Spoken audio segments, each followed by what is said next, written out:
This is Kyle Juszczyk, and you're listening to Nothing But Niners. This is Charles Haley. You're listening to Nothing But Niners. So now they've got to start from deep in their end of the field, and Garrison Hurst takes advantage of it. He takes the handoff, hits to his right, gets to the 20. He's in the 30. Needs to cut in. He comes back up the right sideline. Breaks a third tackle. Comes down to the 30. He's down to the 20. He's down to the 10. He's down to the 5. He's into the end zone. Touchdown! Touchdown! 49ers! 96-yard run from scrimmage. Garrison Hurst breaking tackle after tackle. Sweeps down the sideline. Throws off bodies like clothes after a marathon. Young, back to throw. In trouble, he's going to be sacked. No, gets away. He runs, gets away again, goes to the 40, gets away again, to the 35, cuts back at the 30, to the 20, the 50, the 10. He died. Touchdown, 49ers. Third down, Alex takes the snap. Alex looking, got it, post, and it's good. Touchdown! Touchdown, 49ers! It is second down. Ryan takes the snap, throws the slant to the left side. It's Russell intercepted. The 49ers pick it, and Navarro Bowman is redemption. Navarro Bowman running it all the way for the touchdown. No greater redemption. San Francisco 49ers.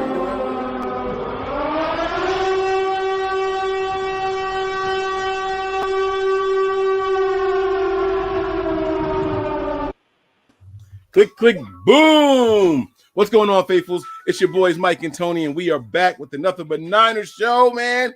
Guys, it is time to preview the NFC Championship game between the 49ers and the Eagles. The Niners are preparing to fly east. The Niners are preparing to fly east to take on these bum boys and the Eagles. Let me stop talking smack before let me calm down. Tony, man, how you doing today, big dog? What's going on with you, man? None, man. Just hanging around. I'm watching the Knick game right now and ready to talk some 49 football. All right, man. So, I'm going to go through these formalities really quick, and then we'll get to the meat and potatoes of the show, all right? Yeah. All right. So, here we go, guys. Here we go. Sorry. This is your first time here on the YouTube show. We want to thank you guys for following along. If you enjoy the show, please hit that like and subscribe button. All right, we are NB9 ERS or Nothing But Niners. However you choose to find us on YouTube. Did the graphic pop up? No. It's not there. Hold on. Let's start this thing over here. Let's start this over.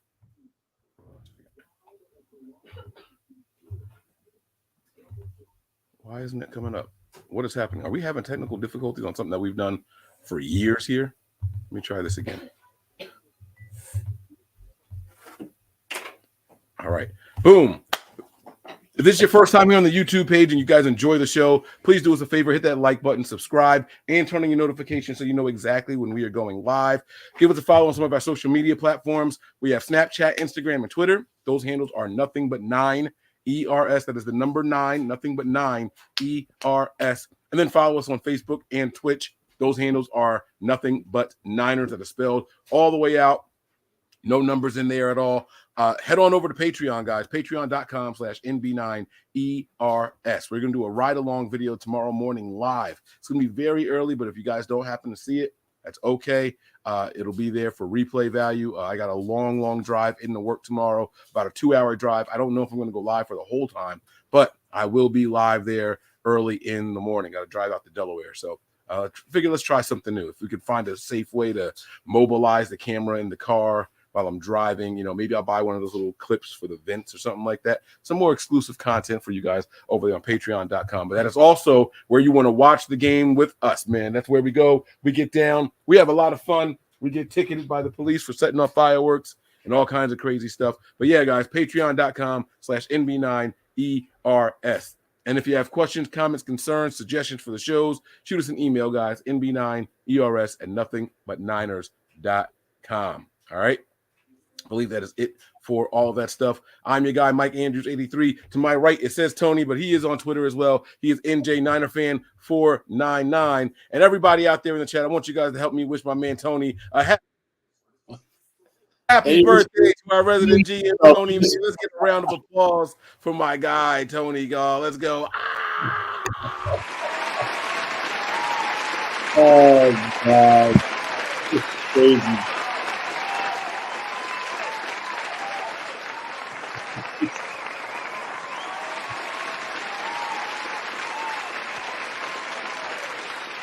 That's what I'm talking about there, man.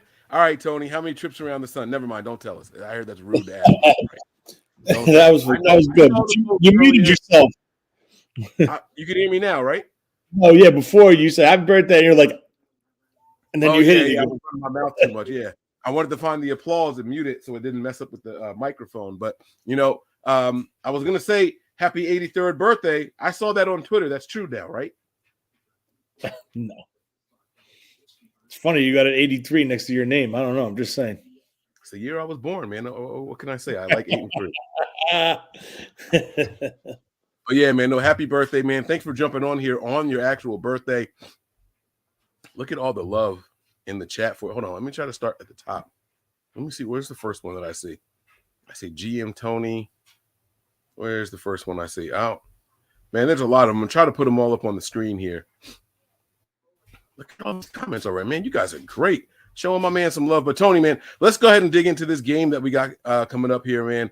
The Niners, listen, have you been watching like ESPN or forget watching all that stuff, right? Have you seen any of the tweets from all these different national publications and how just the Niners shouldn't even fly east?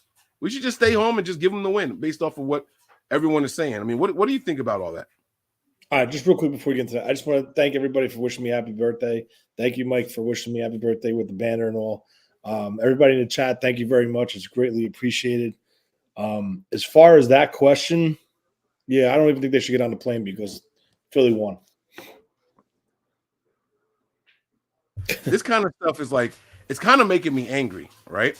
It's kind of making me mad. Like, and being here where I live and being mad about Philly fans, and I don't even know if it's the fans, right? So there's two types of fans. There's the casual fans, right? And my brother's a casual fan.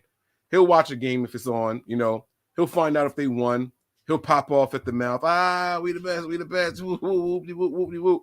But he's not setting an alarm to watch the game. You know what I mean? He's not planning his day around the game or anything like that, right? The casual fans are the worst ones for sure. That's how I feel about it. I mean, with your experience, I don't know if you've dealt with any of these people or anything like that. What's been your interaction here in the Northeast so far with any Philly fans that you've come across? And tell us what that interaction is. And do you think they're more diehard fans or are they more casual fans? Well, it's funny. It's crazy. I went to there's a coffee shop near me. It's called Rook. It's mainly in Central Jersey. It's a small, like, mom and pop type place. It's not like a big franchise. I get like a nice coffee there. I treated myself today for my birthday. And here comes an Eagle fan. He had his hat on, and he had like those things that they wear on the sidelines, like one of those, like kind of like what Shanahan wore, but the Eagles version without a hood. And one of his buddies comes in, the Eagles, yeah, we're going all the way. We're going all the way. And then there's me standing there. I had my vest on because I was on my way to my second job, and underneath it, I had a big-ass 49er logo shirt on. So the vest slowly got unzipped, and the vest slowly got pulled to the side, and I purposely, like, put my arms like this to hold the vest. Shots fired! Shots fired! Let's go! Tony talking shit, baby! Let's go! So it's I'm just waiting for this guy to turn around. He just looked at me. Yeah, I was like, how are you? He's like, good. I was like, I'm sorry. Can I help you? He's like, you guys are going down this week. I was like, you're right. We're going down this week, sure. And then he just walked away. I didn't go any further. I'm not trying to be that person. But the crazy thing is, the guy standing behind me was a Niner fan. And he was shaking his head the whole time, but he had no gear on.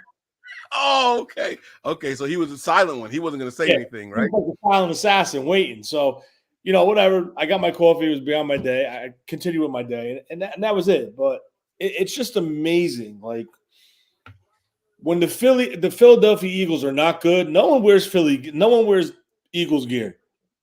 Can't pick an Eagle guy out. No one wants to be seen as an Eagle guy. Now they have a winning season. They are a good team this year. I'm not going to lie. They had a great season. But now you want to come out of the woodwork and start pumping your chest out like you've been there 6 times or 5 times and came in with 5 trophies. Hasn't happened. So don't do it. Right. And I understand.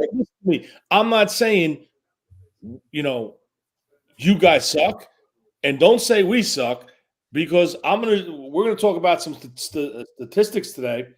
And I actually sent you, Mike, something I found on Twitter that somebody posted that kind of caught my attention. And I don't know if you can pull it up. Yeah, absolutely. Give me a second to find it. Hold on. Did you send it to me or the group? You, I think. Okay. Hold on. Give me a second to find it. Yeah. But listen, it's going to be a tough game. It's going to be a shootout. I mean, not a shootout. It's going to be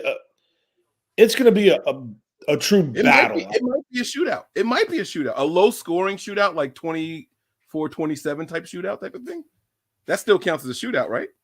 The reason why I can't say it's definitely going to be a shootout is because if you look, the number 1 offense in the league is the Dallas Cowboys. The 49ers let them go in the end zone once. Right? Am I missing something here? So, I mean, I don't know how to explain it, but I got the tweet that you sent me here. So let's get that up on the screen, and then we're gonna get wrong button. Then we're gonna get into the latest news and all that stuff. But this is fun. This is what it's all about right here, man. This is where we're gonna start letting people know who we are, man. So can you see that there? Yeah. Pressure rate 2022.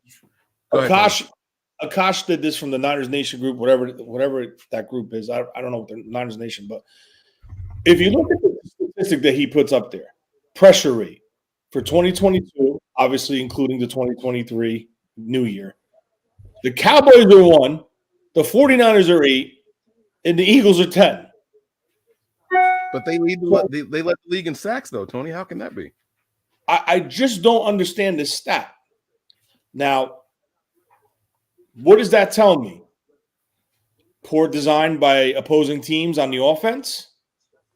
I don't know. But if they lead the league in sacks and their pressure rate is 10th, something's not lining up to me according to this stat, right? Mm-hmm. Yeah, the Cowboys got, I think, 2 sacks on us last week. And they're the number 1 team in pressure rate, but I don't know where they are as in sack rate. So if we're going to go based off this stat, and it says number 1 in sack rate, I expect Kyle Shanahan to run the ball and get the ball out of Brock's hands real quick. And I mean real quick. Yeah. So that's how I think we're going to talk about it later in the show, but I think that's going to be the plan of attack. Yeah, very, very likely. Also, the Eagles have some pedestrian games mixed in, like every good sack team does, right? All the teams that usually lead the league in sacks have games where they get 6 sacks, 7 sacks in total in the game, right? They have a couple of those, and that's what sets them apart usually from the rest of the pack. But then there's also some games where they get 1 sack here, no sacks, 3 sacks, 2 sacks, and 2 sacks in the game isn't a lot.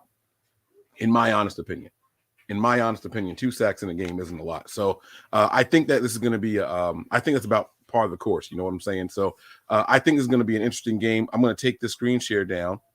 All right. And we're going to get to the latest news surrounding the 49ers here. Okay. And then we're going to get into what the Niners are doing concerning this upcoming opponent. Now, I just want to make sure before we continue, is there any feedback on anyone's side? You guys can hear clearly, Tony, when you're talking, you're not hearing yourself or anything, right? No, not at all. All right, here we go.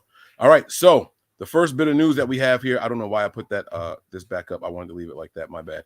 The first bit of news that we have here, and I want to get this out early, all right, the 49ers takeover. Has this been officially announced yet? This is going to be. I actually think yes. That's a 49er.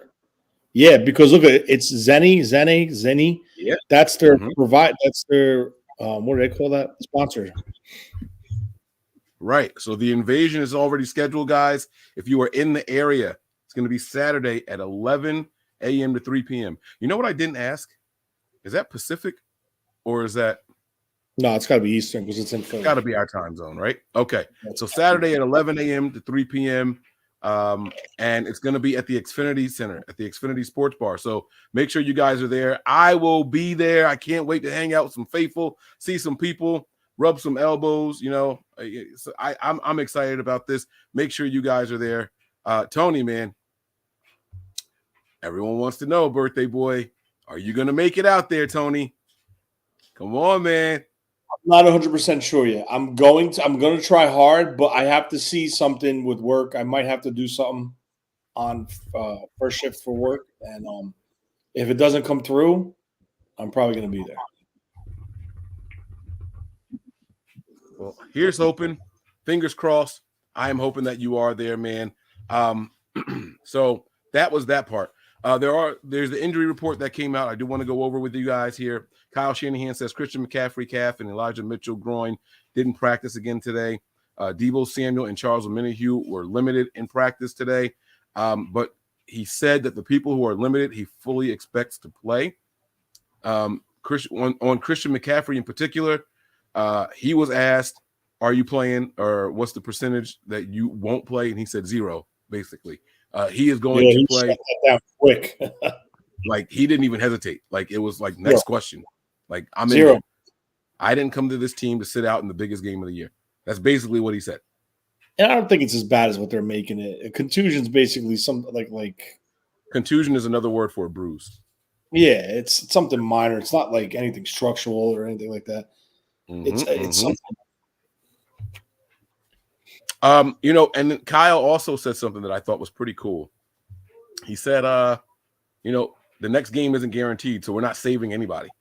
If these guys feel like they can go out there and play, then we're going to let them go out there and play. So I'm very, very excited about that. In other news, Kyle also said that Charles Omenihu will be with the team. He was asked very directly about releasing him. And he said, well, we did our investigation on it. We feel confident in letting the legal process take this place. And he said that they felt like what they found out isn't worth releasing him from the team. Kyle's words, not mine, maybe not verbatim, but that's exactly what it meant.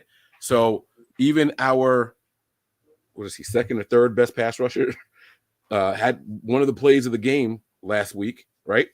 That long drive that they had, and he gets the fumble, he forces the fumble. That was that game, right? Yeah, that was that game.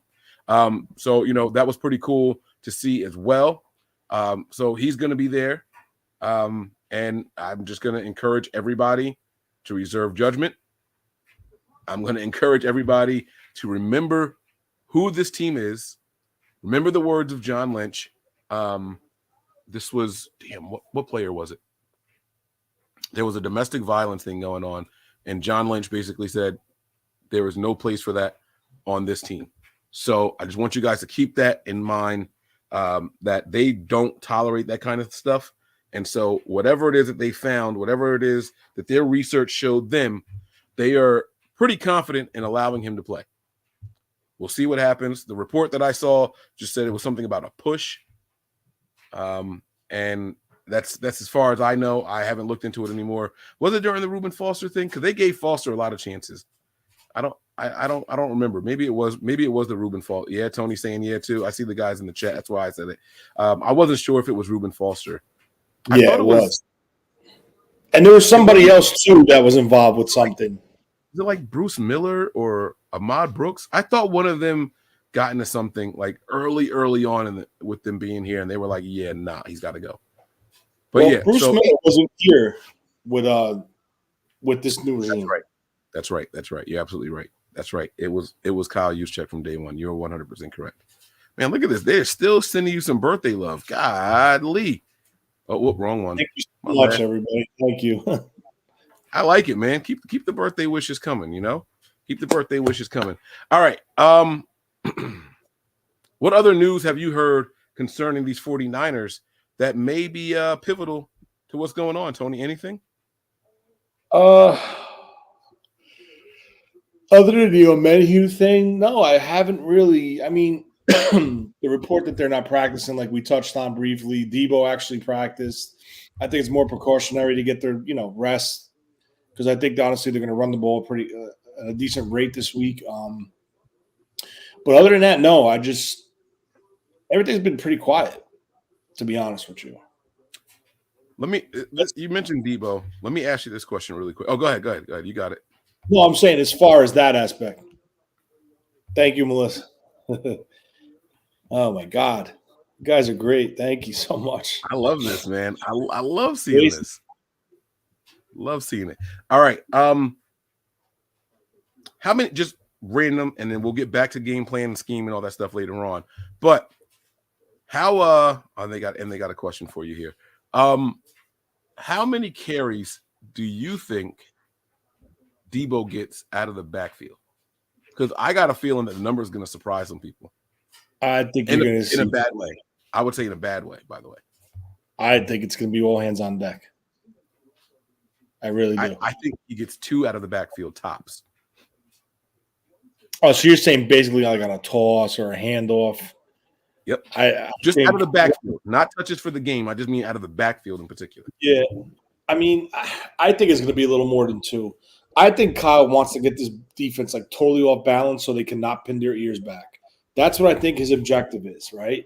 And, so what I think could potentially happen is there's going to be some chess being played probably on the first 2 drives to see how they're going to come out, how they're going to defend, and how Kyle's going to make his adjustment, if you know what I'm saying. But I do think Kyle comes out very aggressive on that first drive to kind of check them.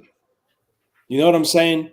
Yeah, I mean, my ideal situation is they win the toss, they defer, the defense shuts them out, shuts them down 3. Well, not even 3 now. They can get a first down and then punt on the next possession, and then bang, he's going to go right down the field on him and score. That's what I want to see, a tone-setting defensive stand and touchdown from the offense. That's what I want to see. And if they could do that, then you're going to see Kyle Shanahan really get into his groove. You're going to see him pace up and down the sideline. And he's got to get that groove, man. So as far as the birthday cake, I like – it's called a pistachio cake. And I'm also a big, like, cannoli fan, like cake fan, but go ahead. Is that the light green icing? Yes. It's like a really, really light green icing? Yes. I don't think I've ever had it before. I think I've heard you talk about it before, though. It's phenomenal, and it's made with a bunch of pudding and a bunch of cream. It's so good.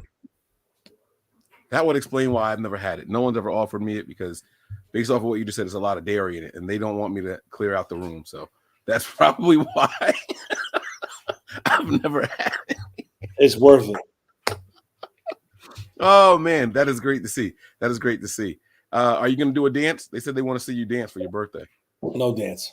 No? Sorry, sickness. No dances. He's not dancing today. But All he'll right. be dancing once we win this game and we go into the Super Bowl. I can Without feel no voice.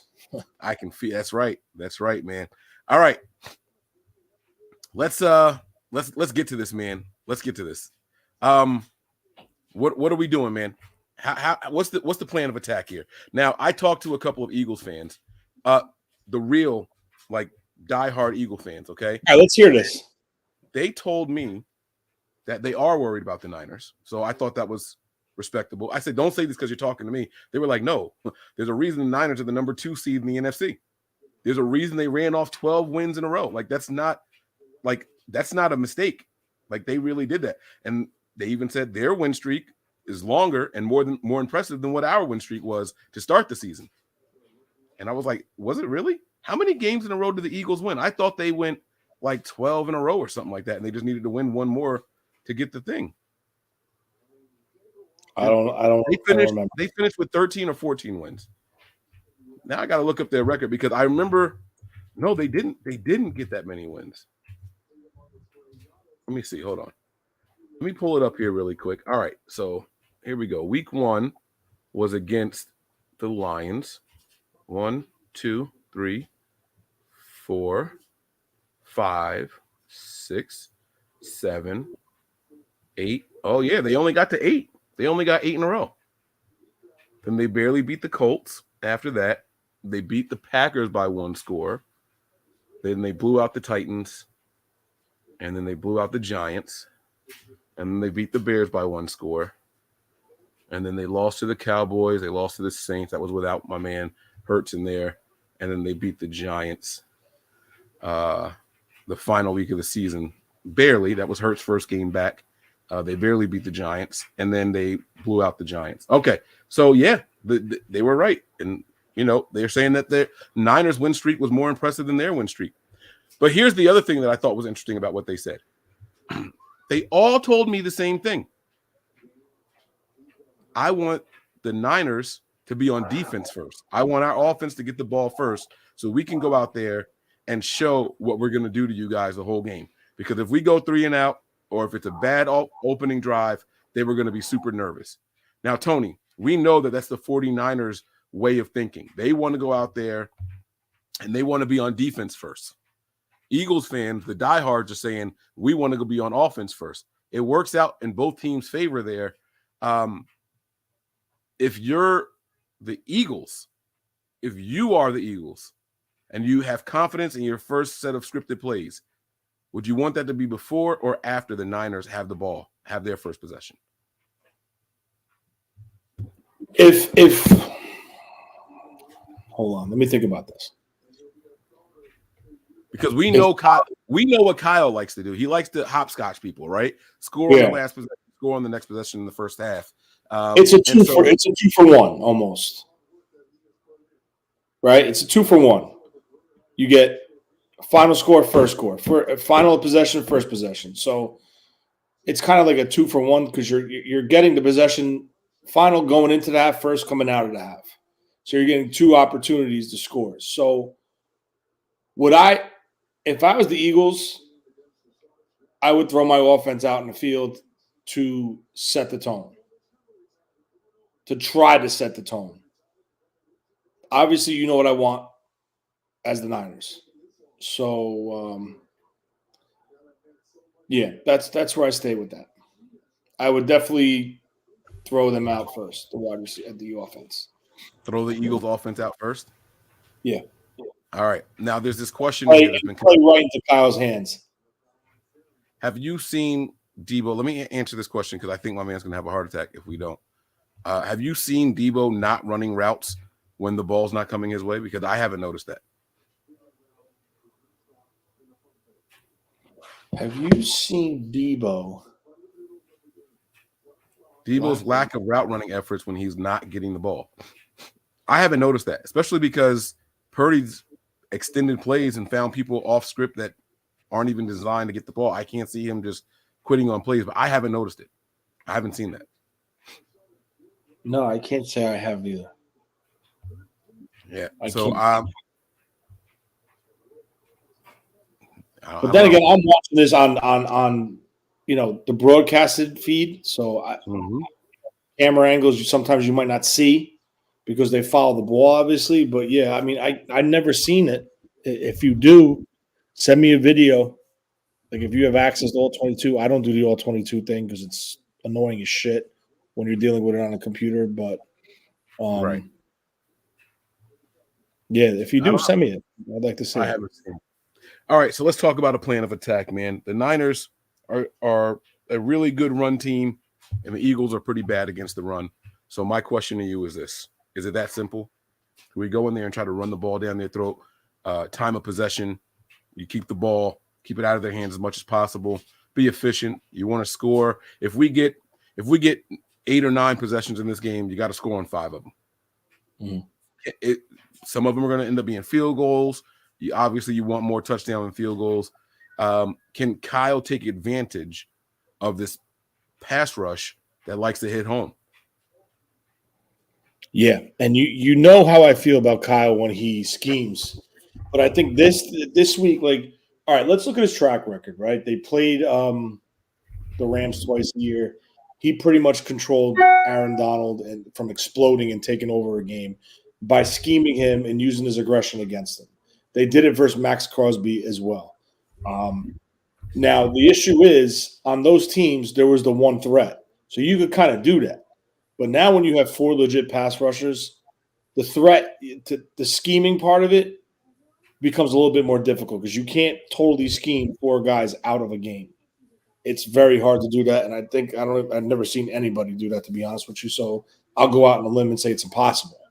But what I will tell you is Kyle can keep a defense off balance if the offense executes, right? Yeah. When I say execute and keeping the defense off balance, it means moving the pocket. Do not give them a stationary target to pin their ears back and get it. Show that you'll run a naked bootleg with a shallow crosser. Show that you'll run a fake toss to the left, roll with another shallow crosser and a deep shot coming with you. Screen game, whether it's a tunnel, a bubble, a screen to McCaffrey. We have the best screen running back in the league. I think Kyle's going to use them. And I think he's going to take advantage of them. You're going to see McCaffrey lined up all over the place. You're going to see Debo lined up in the backfield. You're going to see McCaffrey potentially down with his hand in the dirt as a tight end, flex off of Trent Williams' ass. So this is where the Niners could take advantage because of their base personnel is legit. You can line everybody in their base personnel and line them out 4 wide and not have an issue and fully take advantage of a defense. I think Kyle's objective is he wants to keep Philly in a base defense. And if he could accomplish that and keep them in the base, I think the Niners could have a very successful day on offense. Yeah, I agree. I noticed that the games that they got the most sacks in were the games that they had a lot of points in also. So that kind of goes hand in hand, right? You can't get over aggressive if teams aren't behind a certain amount of scores and forced to throw the ball, right? So Kyle was talking about, you go out there and you look at how teams are taking away certain things, and then you find out ways around it. Let them focus on taking that away, and while they're doing that, you attack them somewhere else. So Kyle's already got a plan, and he's got a plan for the plan if that plan doesn't work.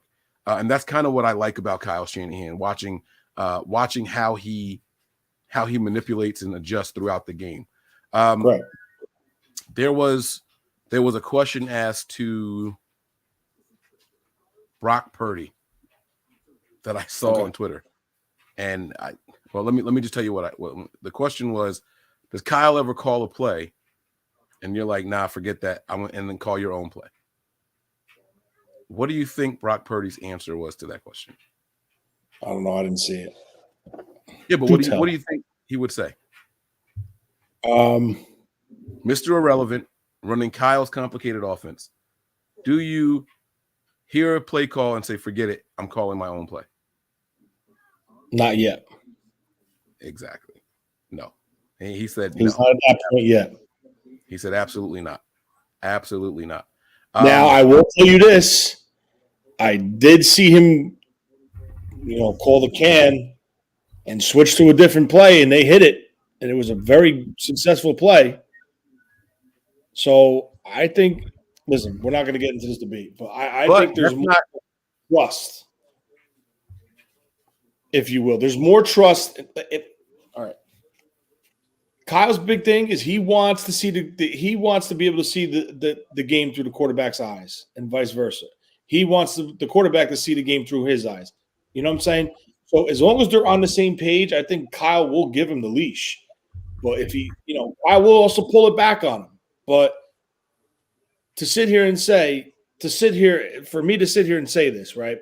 7th round pick, last pick in the draft, Mr. Irrelevant. People thought he wasn't going to make the roster, which I think was absolutely ridiculous, but whatever, it is what it is. And for him to get this team undefeated on a stretch, to turn his offense, Kyle's, into a very high efficient offense, putting up between 30 to 40 points a game, okay, leaving points on the field by clearly downing the ball and just running it and having the running back step out of bounds, whatever it is. This offense has evolved. It's here, it's ready, and there's trust. And that's the biggest thing. I think Kyle trusts this kid. If he sees something, he could call to that second play. Because remember, Kyle calls 2 plays.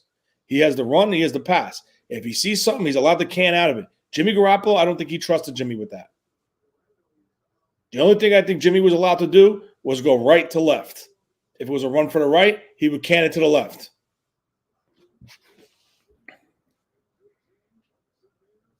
I completely agree with what you just said there. I was going to say it when you said that you've seen him can it, and then the second play was a very successful one, right?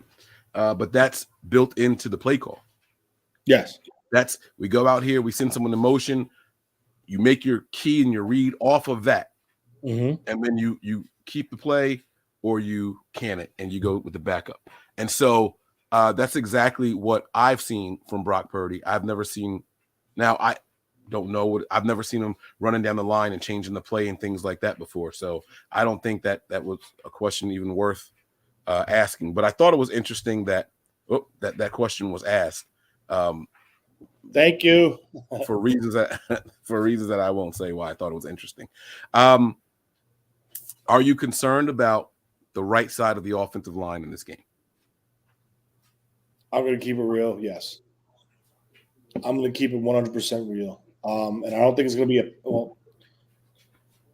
Reddick's on the field. It's going to be a problem with the corner. And McGlinchey's got to get out there and set that edge. When Graham's lined up on him, he's going to get under his pads and try to bench him and just put him right on his ass. And both of those things McGlinchey has shown weaknesses with. I'm hoping McGlinchey, going back to his hometown, motivated, trying to prove his point. I hope he shows up. I hope he shows up and shows out because they need him to. My question is, Sim just said it. We should play Brunskill more. I have to ask this question. Sim, maybe you might notice. Why are we rotating the guards, bro? Why? I can't.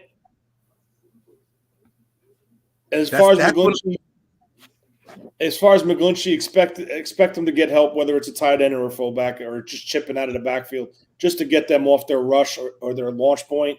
But I don't know. See, and this isn't true. There were 2 plays where I saw McGlinchey. One play where he got tossed, and one game where he got pushed into the pocket. One play. McGlinchey played a really, really good game last game. There's this conception of McGlinchey, and people just aren't watching. They just want to run with the narrative that McGlinchey is terrible. And they got to stop. They have to stop with this. I tell you what, man, you guys go back and watch the games, and then you'll understand. You will definitely understand. He's coming back out here in his hometown. I think McGlinchey's going to show up and show out. I think he's ready. I think he's going to come out here and have one of the better games of the season because he know what. Here's one thing that McGlinchey does well. When he's going up against the top pass rusher on a team, he's an ace. He's a stud in those moments. He's a stud. And if he goes out here and he treats every one of these pass rushers like they're the top guy, he's going to be all right. I'm not saying he's going to have a perfect game. I'm not saying he won't give up a pressure or a hit or even a sack, but he's not going to go out here and cost us this game. People talk like McGlinchey gives up 3 or 4 sacks a game, and he just doesn't. He doesn't. I dare anybody to find a game where he gave up 2 sacks this season. I dare you. Go back the last 5, 6 games. You're not going to find it. You're not going to find it. It's just for whatever reason, he gets all this hate, all this vitriol from the fan base. And I get it from what he was doing before, earlier on, and things like that, or the worst time that to give up a sack or to give up a hit. He was doing that before a couple seasons ago. That's not Mike McGlinchey anymore. So we'll see what happens, man. We'll see what happens here. Other than the right side of the offensive line, Tony, what about the center? And I don't count that as the right side. That's literally the center. How do you feel about our center going into this game? Listen, he's a Pro Bowl alternate. I mean, he did what I thought he was going to do. He did what we thought he was going to do, and he's doing what other people doubted he could do. Right? He's not an all-pro. He's not a guy that's going to blow you off the line. He's a very finesse but physical and very heady, like head smart guy who can get to the second level and cut off that linebacker. And that is most important. Now, positive this week, he's not facing the 34 defense, so there's no one lined up ahead on his head. So I think that's a positive. Now he's going to have to keep his head on a swivel and help the right and left guard inside as well. But again, just continue to keep that line, make the calls, keep them playing as a unit, and just keep doing what you've been doing all season. And like, my thing is we need to win this game in the trenches. There can be no way we lose this game in the trenches, because we lose the game in the trenches, we lose the game. That's just the way I feel. I think they need to dominate the trenches. And if they could do that, I think the 49ers offense will be successful, and the defense will be doing their thing. All right. Well, let's talk about the defense, man. Let's talk about the defense. Did we talk about the offense? Huh? Did we talk about the offense? Oh, you want to get more into it? Let's go. Come on. I'm all game. Let's go. Yeah. There's a lot to talk about, really. I mean, my thing is this, right? The non-believers in Brock Purdy. Okay, what more does this kid have to do? Right? Everyone thinks, because he's what, 8-0, 9-0 now? 8-0. 9-0. I'm counting the Dolphins game as a win for him. So I think he's 9-0. So we're going to go with 9-0. I'm pulling it up now. So starting from the Dolphins game, because I understand why you count that. Jimmy only had the opening drive there. So if you count the Dolphins, 1, 2, 3, 4, 5, 6, 7, 8. He's 8-0 now. So we're going for 9 in a row. All right. Kyle Shanahan does not need the Patrick Mahomes. Kyle Shanahan does not need this guy, does not need that guy, does not need this guy. Kyle Shanahan needs the quarterback that can manage his offense, play within the structure of his offense, make the throws that need to be made, be accurate, trust his arm, trust his eyes, and that's what we need, and that's what we have. And that's why this offense has become so efficient and so hard to defend. Also, the addition you have to key in of McCaffrey, right? So now they have the total complete offense. He's not asking Brock Purdy to drop back, take a 7-step drop, wait for a go route to develop, and just keep launching it downfield all damn day. That's not Kyle Shanahan's offense. Will he have to take a shot? Absolutely. That's part of the game plan. But I'm just going to tell you this. We're finally seeing what Kyle Shanahan wants to do, and it's because of Brock Purdy. It's because of nobody else. Brock Purdy. He's able to call the plays he wants, and he trusts this kid. So now, if you look at the concepts, I remember last year we were sitting on a live show. I remember saying, I don't understand why the safeties are playing inside 10 yards. I don't understand why there's 3 or 4 49ers sitting in between the hashes looking at Jimmy to make a throw. Clearly, we knew what the issue was. You don't see that no more.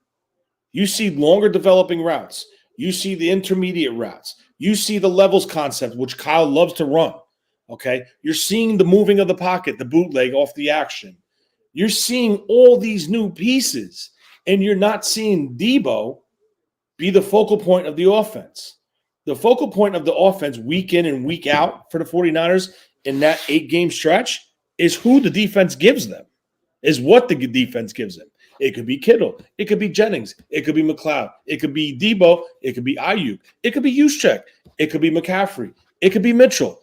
Whoever the defense gives them, this kid takes advantage of, and he gets the ball there, and he does what he needs to do to keep the offense in rhythm, in control, confidence, cold water, ice running through his veins. The stage is not too big and the lights aren't too bright. I said it numerous times. And it's funny now, we see this offense. It's here. And I'm going to tell you now, if they can control this line of scrimmage and get pushing the run game and have success with the run game, they're going to force these guys to play different. They're not going to be able to play their game. Okay? I'm going to go back a week to that Giants game. The Giants played right into Philadelphia's strengths. It's not going to happen. It's not going to happen with the San Francisco 49ers. Okay? Watching the Giant game, I watched probably maybe an hour of it back and forth, just watching it. How many times do I see this? They break the huddle. They go doubles, 2 receivers each side, 4 wide, and they have Barkley in the backfield. And Barkley just goes in motion to the left. You're not accomplishing anything. You're not putting stress on the defense by just running your motion, your running back out of the backfield. Now, the reason why Kyle does all those pre-shift snaps, you can tell me to shut the hell up when you want. I don't care. But the reason why Kyle does all those pre-snap, I was talking to you, Mike, pre-snap motions is he's trying to create that opening in the defense. And the timing of the motion compared to when the ball is snapped, that's where the window is, right? How many times did we see it with McCaffrey, right? Debo would start wide all the way to the right. Debo would motion into the backfield. McCaffrey would go to the right into the slot. So now the defense is like this. Okay, what are we doing? What are we doing? What are we doing? Eyes are in the backfield, totally off their keys. At the snap of the ball, they fake the toss to friggin' Debo. He turns around, snaps it right into the window, and hits McCaffrey on the slant. These are things because of all the pre-snap motion and all the talent that this team has on the offensive side of the ball that they could do. Now, if you want to talk about matchups, their defensive line, I'll say it now, is probably the best fully complete defensive line in the league from top to bottom. Good. In past situations. Be very clear with what you're saying. Well, you know what I'm saying as far as rush. Like, okay. I'm talking past right now. So they have the best defensive line in the league, and they can come at you from multiple ways. Okay. Now, they do it to us. And what do? We said it all year. Well, we have Nick Bosa. No one can block Nick Bosa. So what do? You get the ball out of your hands quick, and you slow down Nick Bosa. Well, guess what the 49ers are going to do? They're going to try to punch him in the mouth and run the ball. They're going to attack him between the tackles, outside zone. They're going to run their toss. They're going to run their action off the toss. Look at the game that the Washington Commanders did when they played Philly and they beat them. They ran the ball over 40 times. I don't think the 49ers have to run the ball over 40 times to win this game. But I think they'll tap the 30 mark in rushes. And it could be this one, it could be that one, it could be this one. It could be whoever the hell it is. But if they can accomplish the rush, everything's going to open up for them, all right? Because now what you're going to get is the second level of the defense. If you're asking me who the weakness is of this defense, it's the second level. I'm not saying they suck, but I'm not saying they're our linebackers. They're far from our linebackers. They're a good group of linebackers. TJ Edwards, the kid from Wisconsin, when he came out, I was big on him. But I don't think they know what's coming for them. And if there's a weakness of this defense, it's not the one, it's not the two receiver, it's the 3, 4, 5, and 6 options. That's where the 49ers are going to make their money. And when you run those routes with those type of weapons, it's going to be in the middle of the field to put stress on those linebackers. Now, back to the Giants game. You saw no pre-snap motion. You saw a very bland, basic offense. Shotgun snap. Good. Long developing routes by the wide receivers. Yes. Long developing routes downfield, whether it was a deep over, a go route, a post route, a seam route, a corner route. Whatever it is, they were long developing routes with a mobile quarterback. So their thought process was, we have our shot. If our shot's not there, we're going to let him run. Well, when you're down 2 scores and you become fully one-dimensional, you're playing right into Philly's strength. And that's what's not going to happen. I promise you, if they're down 10 points, the 49ers will stick to that game plan. They will get that run game going. And once they have the little bit of success on it, he's going to hit you right in the middle of the field with all the play action pass. And that's how the 49ers could win this game. You notice how I'm very confident in Kyle with Purdy and this offensive grouping at the skill position. Everyone keeps saying the Niners have never seen a team like the Eagles. Well, guess what? The Philadelphia Eagles have never seen an offense like the 49ers. And the Philadelphia Eagles. Huh? I said not even close, if we're being honest. Yeah, and I'm not trying to say, like, I'm not trying to sit here and talk shit and bash them, but what I'm trying to say is factual stuff.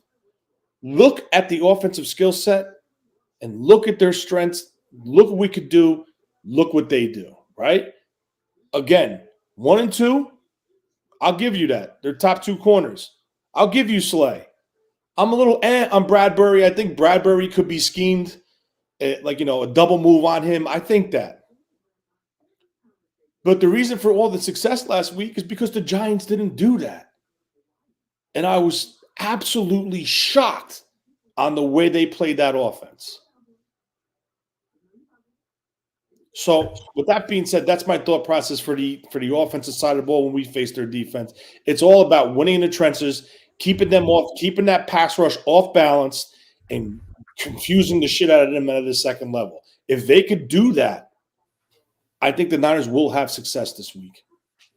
Yeah, absolutely, man. Don't let Kyle get into a rhythm, because then that's when you're going to see it. Kyle made a statement that let me know the Niners are going all out this game. And Kyle is a reserve type of guy. He likes to set things up for games in advance, put some stuff on film for teams to look at and all that, right? And I thought last week's play calling was a little, what are you doing? Remember how many times we were saying that throughout the game live? Like, Kyle, I don't understand the calling. I don't understand the calling. I get it now. Right? Kyle said before the Seahawks game, hey, we're going to really, really drive home this silent count because we might end up playing the Eagles in their house. First, understand what that means, right? Just realize the foresight you have to even say that to your rookie quarterback. This is a pivotal thing for you. They asked Kyle about it. He said it. And I think the beat writers didn't quite believe him. So then when they saw Purdy, they asked him about it. And he was like, yeah, he said that before, during the week of practice and things like that. And he reiterated it at the start of the game. Like, we might end up playing the Eagles in Philly. So we're going to need the silent count, or it's going to be something that we have to use. I really like that he has him prepared like that so far in advance. We're talking 3 or 4 games ago. You understand what I'm saying? Like, that means something. That really, really means something. And then to go back to the play calling against Dallas, that they were running plays. It's not even so much the type of plays. It was like just when they were running them, we were like, why is he doing this? Why is he doing this? Right? You're creating tendencies that you are forcing this team to study. So when they go back and look at the game against Seattle, and they go back and they look at the game against the Cowboys, they look like 2 different game plans. Yes. They look like 2 completely different styles of offense. Like, what was Kyle doing there? That's a lot for them to sit back and try to focus on when it comes time to get your defense ready and do your install. Correct. And it's not only a week-to-week basis, it's a play-to-play basis in the game. He will run plays to set something up in the 3rd or 4th quarter when he needs a shot or when he wants to take a shot. And just one quick thing to just double down on what you just said. How many times, hold on. What I think what was transpiring last week, I think Kyle was trying to catch Dallas with all those screens to the outside and doing things different than what they saw in Seattle. So now what are they going to do? They're going to say, let's look at the game versus the Dallas Cowboys. That's their latest film. So if they showed the outside quick screens, what is that going to do? They're going to stretch their defense out. They're going to cheat their linebackers out. They're going to widen their defensive ends to try to shoot upfield and take that quick screen away. And guess what's going to happen? He's going to pound it right between the tackles. And he's going to put stress. Kyle is the best at putting stress on defenses. He sees it. He identifies it. He attacks it. When they adjust, he readjusts to what they opened up then. And that goes into what I was saying earlier when Kyle said they might take some things away, but we can use that against them. That goes right into that. Bro, I'm so excited for this damn game, man. I'm so excited for this game. Let me ask you this. And I know we don't know for sure. But who do you think is going to end up with the most receptions for this team? A successful 49ers game this week. Obviously, it's with a dub. But who do you think would end up with the most receptions for this team, and it means that we were successful. Because I know that there's people out there that are going to say Brandon Ayuk or Debo. But I don't think it's them. You kind of hinted to this earlier. You know, they got to worry about the third option, the fourth option on some plays. I wouldn't be surprised if Juice had 2 or 3 receptions in this game, you know? And that's saying something considering that last game, Brock Purdy only completed, 18 passes or something like that? Mm-hmm. Right? It was something low like that. He was 19 for 29. I still wouldn't be surprised to see Kyle Juszczyk with some receptions. And he hasn't been a part of the passing game for a while. I wonder what the last time Kyle Juszczyk had a reception. Let me see something here. Let me see. He had one against the Seahawks. Again, completely different game plans. He didn't have one against the Cowboys, one against the Seahawks. Oh, man, I love Kyle Shanahan. This is great.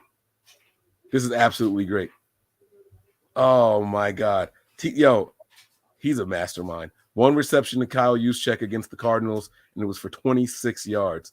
He's going to spread this ball around so much.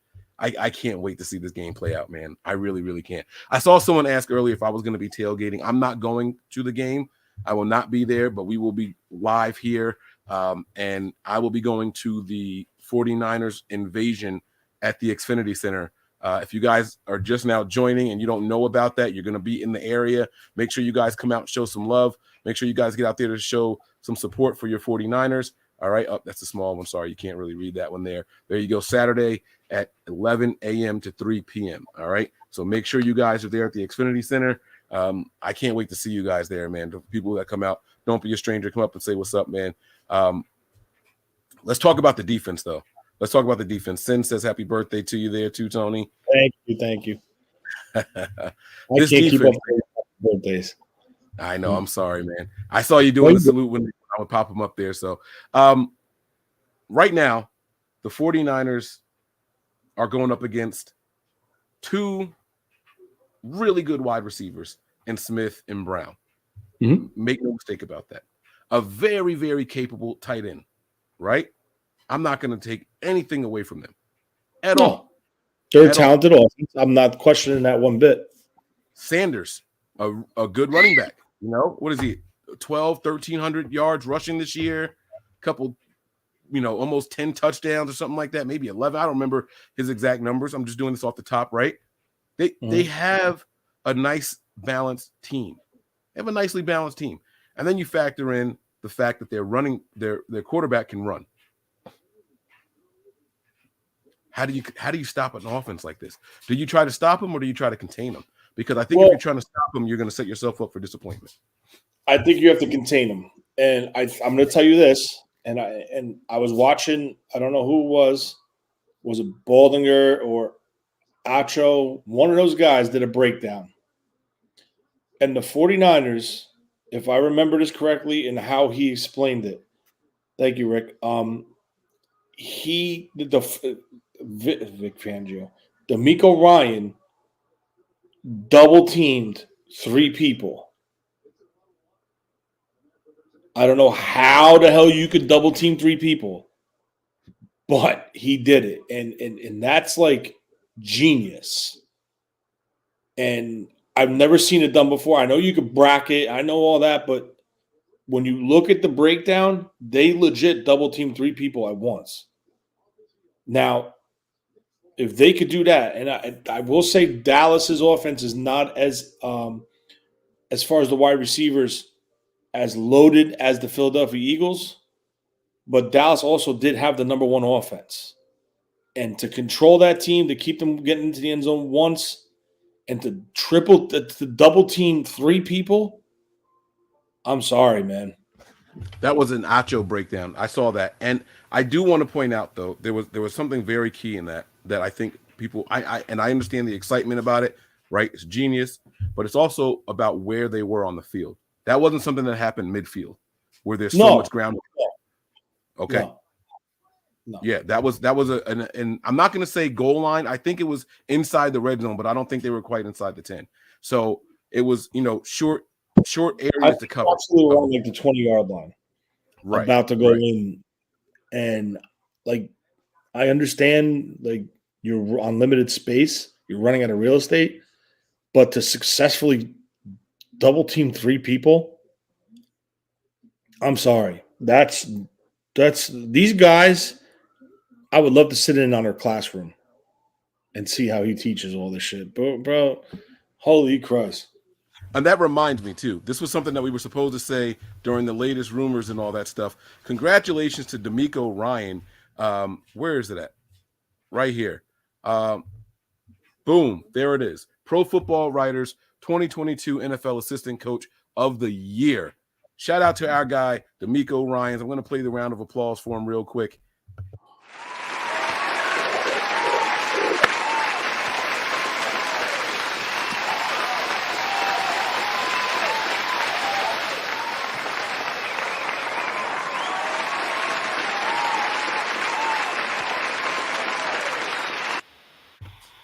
Now, there was something funny about this, and I wanted to mention it earlier when we were talking about Kyle.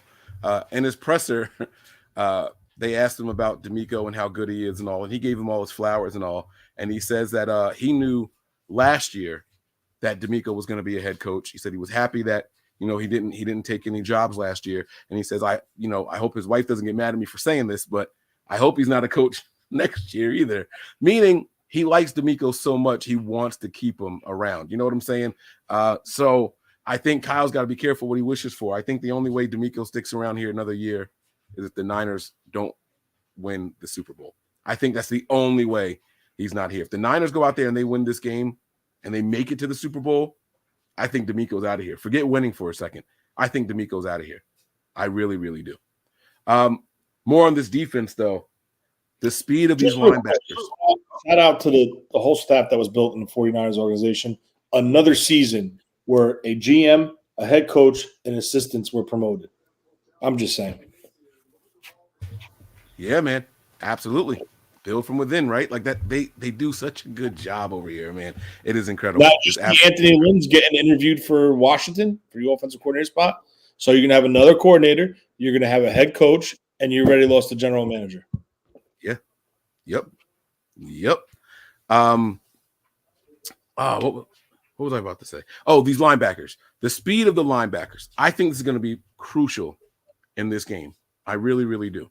Now, there was a play last game that I thought was phenomenal. We talked about it on the Overreaction show. I don't remember if you were still there or not, but I thought one of the plays of the game was seeing Fred Warner run down. Oh, no, I'm sorry. This was on the 49ers for the Supporters Club. I think I talked about this with Zach while we were there. One of the plays of the game was watching Fred Warner run stride for stride with their number one wide receiver and break that pass up. I'm going to say this and maybe talk me off this ledge. I don't want to see that in this game. I don't want to see Fred Warner trying to stick with the guy like Smith. I think Smith is faster than him. And I think Brown has a little bit more physicality to him than CeeDee Lamb. I don't know if that play breaks down the same way if we were to be in that situation again. I don't want to see Fred Warner trying to cover either one of those wide receivers. Am I wrong for saying that? You're not wrong for saying it, but he can. And if it's one play where it's a scheme where he's trying to get a certain look or potentially send a blitz, and the only way you could send that blitz is if you scheme that type of bailout technique to pick up that deep crosser or that go route down the seams. Yeah, Sim said it. It was the Tampa 2. That is the Tampa 2 defense when your linebackers are 7 to 12 yards down the field. That is your classic Tampa 2. And I said that to you. It's the first time I've seen him go to a Tampa 2 look, and it's successful. And I think you're going to see it a little bit more in this game. Granted, not as drastic as that pickup or that technique, but you're going to see variants of the Tampa 2. I honestly think D'Amico Ryan's going to keep this. I keep Fields off balance of the multiple schemes that he's about to hit them with. You're going to see cover 3, cover 4, cover 6, cover 0, Tampa 2. You're going to see it. It's just how they have this uncanny ability to show this pre-snap and then post-snap. It's that. Like they'll go from cover 3 to Tampa 2, and they'll go from cover 3 to cover 4, or I don't know, but it's just amazing the versatility of this defense and the different looks. I really do think that the linebacking core is going to be the key to victory and defeat in this game. I really, really do. Their closing speed. Anytime that Hurts tries to break the pocket or run, they're going to pop them. I really, really do. You remember that play a couple weeks ago where Fred Warner, there was an angle of it that I saw. It was just incredible. I should ask her for the video. I know who made the video. But they show Fred on one side of the formation. The ball is going in the opposite direction, and Fred flies across the field, and he's completely parallel with the ground, Tony. He's diving, and he makes a hit. God, I wish I could remember what game that was. But, bro, the closing speed for these linebackers is going to be pivotal in the success for this team in this game. True or false? I'm sorry, Mike. I just got a text message from someone. I just zoned out. Could you say that again? I apologize. Remember the game where they showed can you hear me? Yeah, there's noise though. Now I have feedback. You got feedback now still? Yeah. What the heck was that? All right, what about now? Better? Is it gone now? Good. Yeah. Okay. Oh, now I can hear myself. Yeah, hold on. Let me move my mic. Hold on. All right, so that should do it right there. So there was a play a couple of weeks ago where they show Fred Warner's on one side of the formation, the ball is on the other side, right? And then Fred Warner flies across the formation, Tony, and he dives. He's completely parallel, and he wallops the ball carrier. That was a couple of weeks ago. I can't remember who it was against, but I think that kind of closing speed is going to be absolutely necessary in this game by all of our linebackers. And my question to you is, will the linebackers determine the defense's success in this game? Oof, that's tough. I don't think we can win this game with the linebackers having a subpar game. I don't. That I agree. I agree with that 100%. But I will say this. I think now, my personal opinion, I don't think he's going to be as aggressive up front with the defensive line as he has been in previous games, because they cannot let him get free, meaning him, Jalen Hurts. Listening to a podcast today while I was at my morning job, they said to beat this team, they should go back and watch the Colts game from this year, watch the Commanders game from this year, and then go back and watch the Super Bowl versus the Baltimore Ravens. Terrell Suggs, after they won that Super Bowl, was instructed by Wink Martindale to hit Colin Kaepernick every damn play. And that's what they did, and they got physical. And Colin Kaepernick didn't run the ball. Colin Kaepernick started throwing the ball. So I think they're going to have to hit this kid whenever they have a golden opportunity to.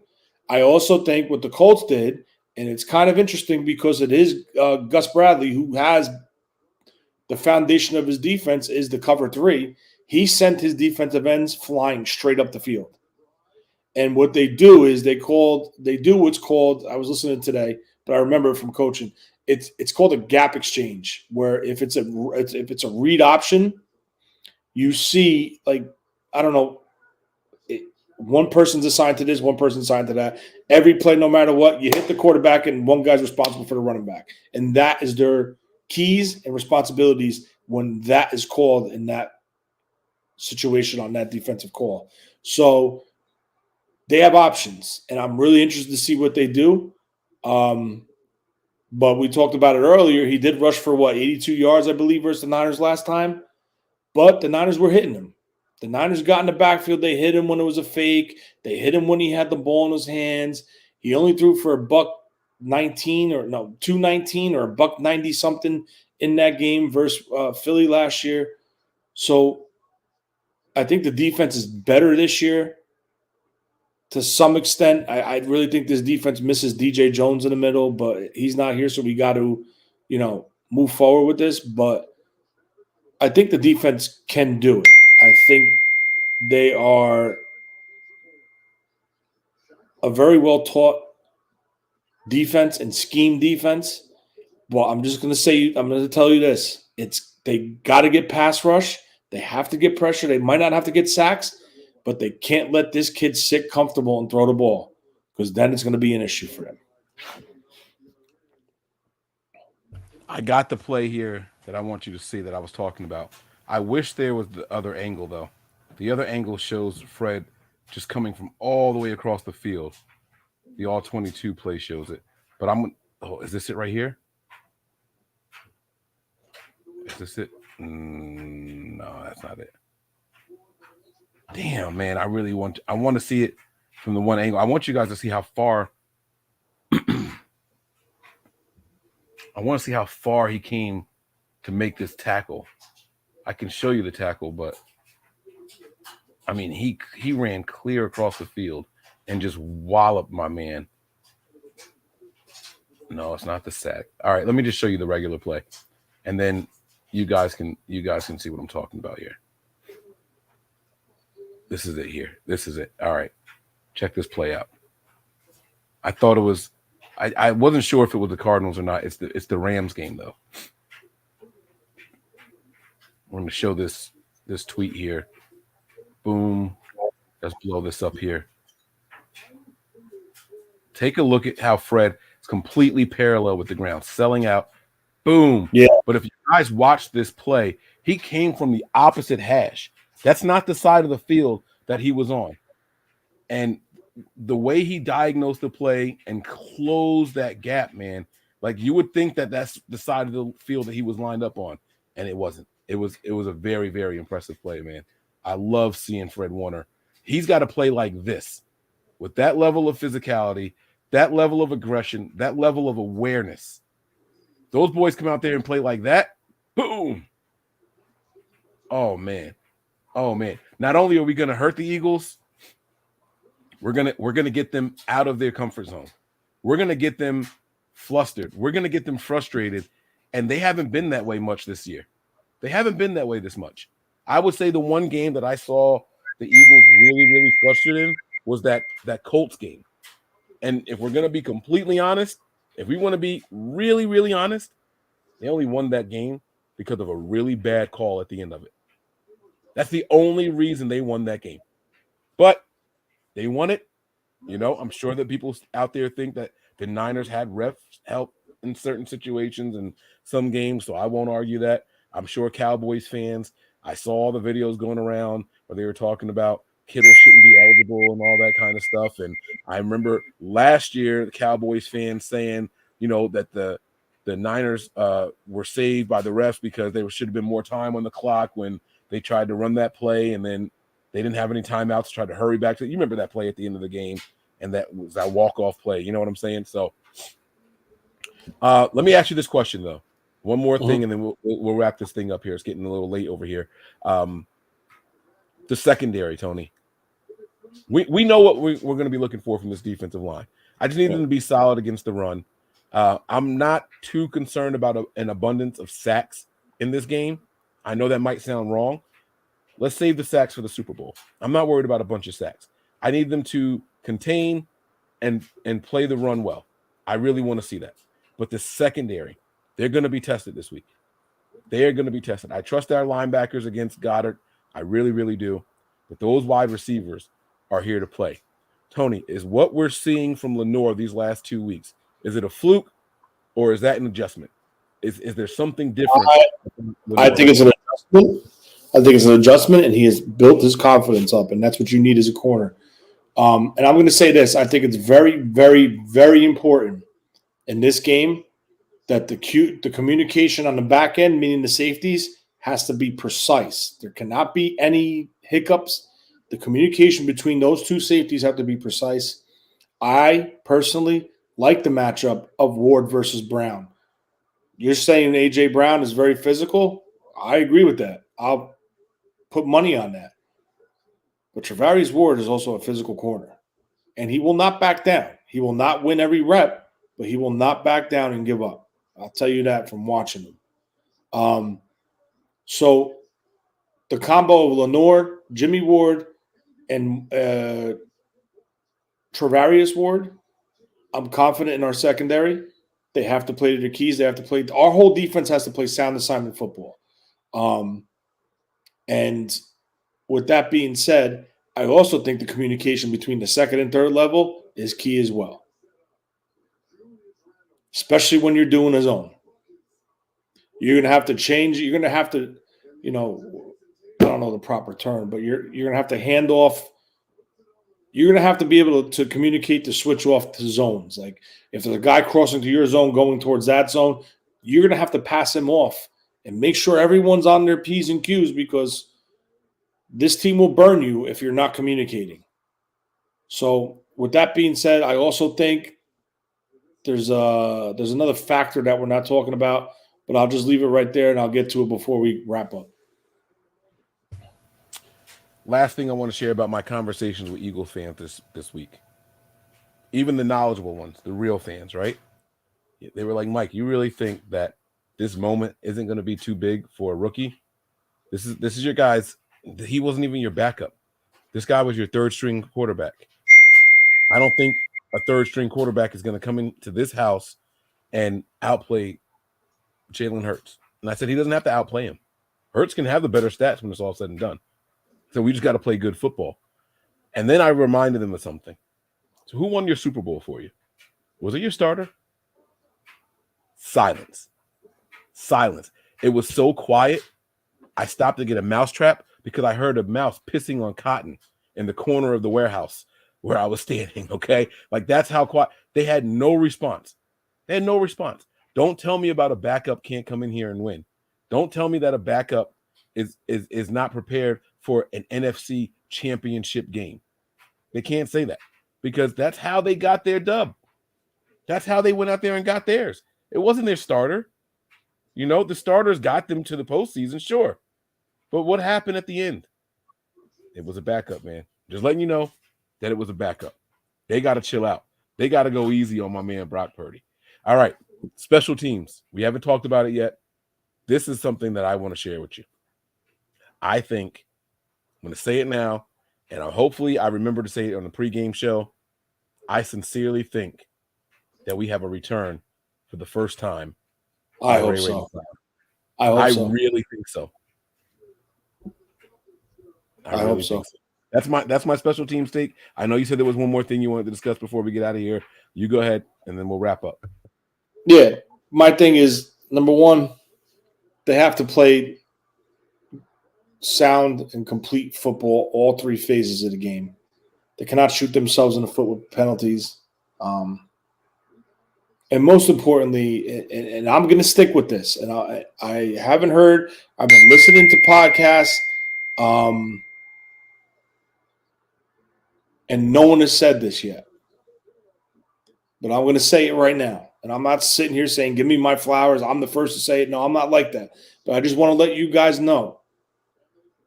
Watching this team play, watching the hour and 15 minutes that I watched that Giant game with the Eagles have not been in a slugfest. And I'm not talking about offense versus defense. I'm talking about physical. Every one of these guys that we have on our offense will run you over. Our linebackers will run through you. Armstead, Kinlaw, Givens, McGill, they're going to beat you inside. They're going to be physical. There's one team in the NFL that could win, and it's the San Francisco 49ers, because they're the team that's built perfectly for the playoffs. And why do I say the firework? And why do I say that? Is because their defense and their run game. Okay? Damn. Shots fired, huh? And listen, I'm not trying to be like the topper, the Noah, the czar of the 49ers, but basically they are a very physical team. They will run through you. They will do everything for you. They will do everything to you. They will physically beat you. If they do that, I'm not sure how Philly responds. Because I don't think Philly ever got punched in the face. Not on both sides of the ball. And the one time that they did, they lost. It was from the Washington Commanders. Yes, sir. Shout out to Washington. I got this cup when I was there a couple seasons ago. Watched them play the Niners. Oh, wait. Is that what this one is? Never mind. I take that back. But, guys, I believe that's going to do it. We did have a super chat. Let me go ahead and put the banner up for the super chat segment. I think there was only one. I will scroll through. We only got one super chat? Dang. I think so, man. I think so. I forgot to remind people that they can send them in, and we get to them at the end of the show here. So I'm going to scroll back through and double check, but I'm going to pop this one up there. You read this one while I look for and to see if there's any more, okay? You break this one down here, and let me scroll through and see if I missed any other ones. Jaguayo 56, thank you for the $2 contribution. Kyle has to be aggressive, commit to the run. Wash ran it. Yes, and we addressed that. We touched on that earlier in the show. Yeah, Kyle's going to be aggressive. They are going to run the ball. And Washington did beat him that way. And I'm going to tell you this, the difference between Washington and the 49ers, the Washington has a quarterback that the Niners have a quarterback that can make throws. Heineke is a good quarterback, but he's not played. He never played at the level of Purdy, and he also doesn't have the weapons that the 49ers have on the offensive side of the ball. So look for Kyle to be aggressive, keep their defense off balance, keep Purdy on the move so they can't pin their ears back and just go get him at a target point. So just look at that. Keep your eye out for that, and it's going to be a good game. And if the Niners do what they need to do, they can win. I got nothing to add to it, man. Well said. Well said. We want to thank you all for joining us tonight. Make sure you guys hit that like button on your way out. All right. Thank you guys for checking us out. Chat, you guys have been great. Even the Eagles fans in here trying to come in here and throw a little, But my guys in the chat were on you, man. They were on that head. Yeah, I didn't even see that. Oh, man. There was Eagles fans in here. Someone named Twiz or something like that. I don't know what his name is. He was in here going crazy. You know what I'm saying? So shout out to everybody out there in the chat. You guys have been phenomenal. Round of applause to you guys. And then we're going to wrap this thing up, man. Tony, let's go home, man. Prepare for glory. Anticipate pain. But always remain faithful. We're out of here, guys. One. We all gas, no brakes, pumped up, no fakes. We spinning, we winning, we high stakes. We never miss, we all makes. Look at us dudes trying to prove, bringing you news with nothing to lose. Mike, Nick, Tony, Wayne, Method Man, we bring the pain. Hey, see, I'ma confess it. We under the pressure. If you look at the